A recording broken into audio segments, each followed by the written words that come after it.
Hello, it's Jay. Quick check-in for the end of Embers of War, number one of Embers of War by Gareth L. Powell, which I think I will try and do a review of for my own purposes, and then do a review of each of the subsequent two books, and then for public consumption do a review of the whole series.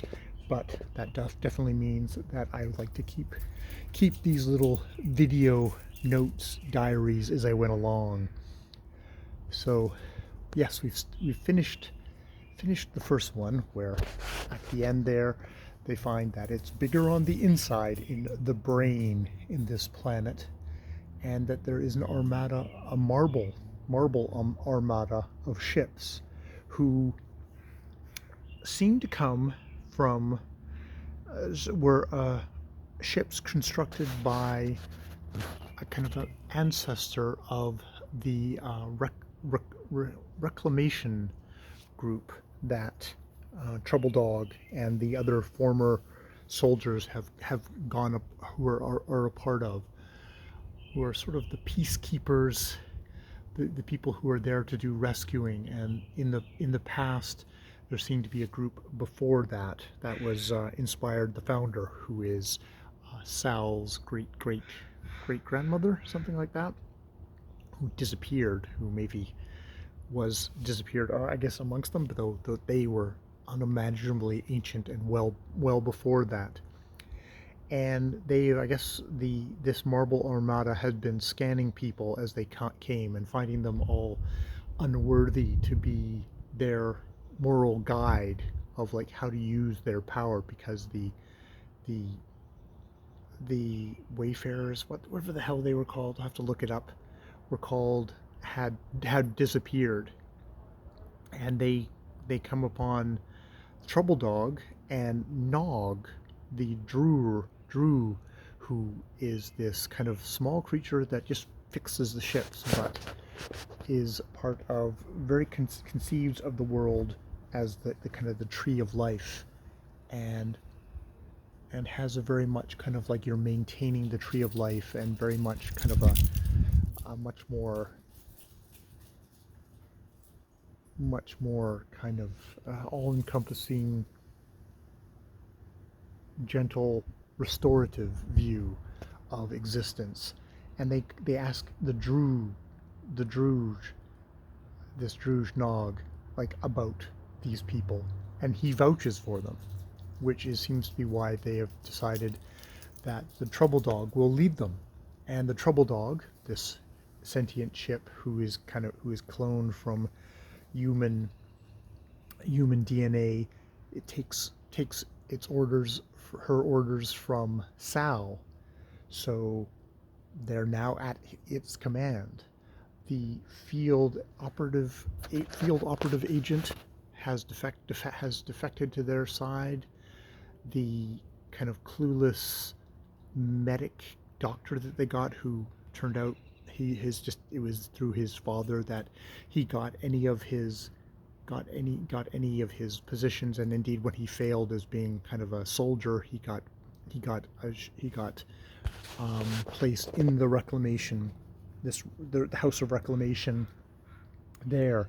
This same father comes forward because they want this poet, who is not a poet, who is the war criminal who ordered the destruction of an entire planet and its sentient forest. They're protecting this soldier, who rightly should, I guess, be being prosecuted for the war crimes that they committed. Though it's interesting that there's all these different layers of, she was the commander who gave the order to destroy the planet. However, there were probably politicians or somebody who made the decision above her. So, it's how far up the chain of command does it go, and how far down the chain of command does responsibility for committing war crimes go. It can go pretty far up, and it can also go pretty far down, as evidenced by various war crimes that you hear about in history, from prison camp guards to the Fuhrer and stuff like that.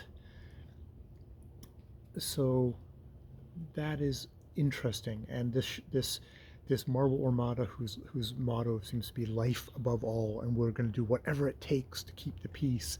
And apparently, a part of this is because they're deathly afraid of a terrible outside force, which is attracted by major conflicts, and we have to maintain the peace or else they'll come.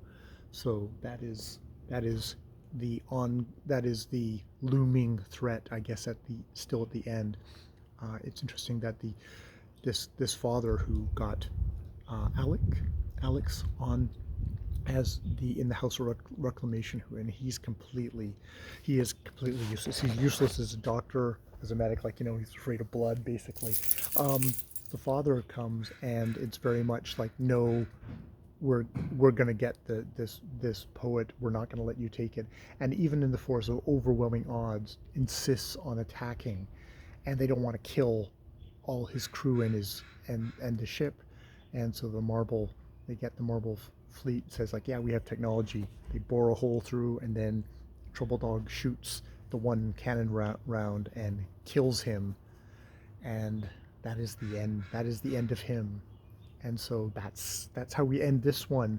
Is the poet war criminal is going to be transported for trial, and the the rest of the this kind of ragtag group are now um, with the Trouble Dog, and Trouble Dog is going to control this fleet. And the House of Reclamation has gone from this very kind of rickety organization with like secondhand ships. I mean, Trouble Dog is probably the most major thing they have. This decommissioned warship who sprouted a conscience and refused to kill anymore.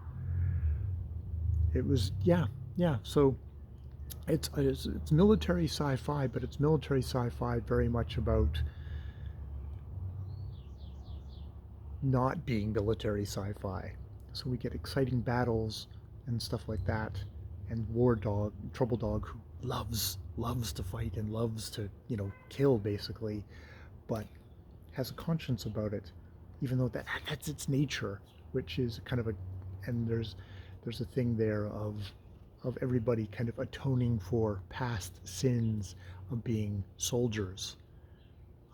So yeah, interesting. I'll do a full review of it pretty toot sweet, because I'm going to go on to the second book and go from there. All right, I will leave it there. More videos later.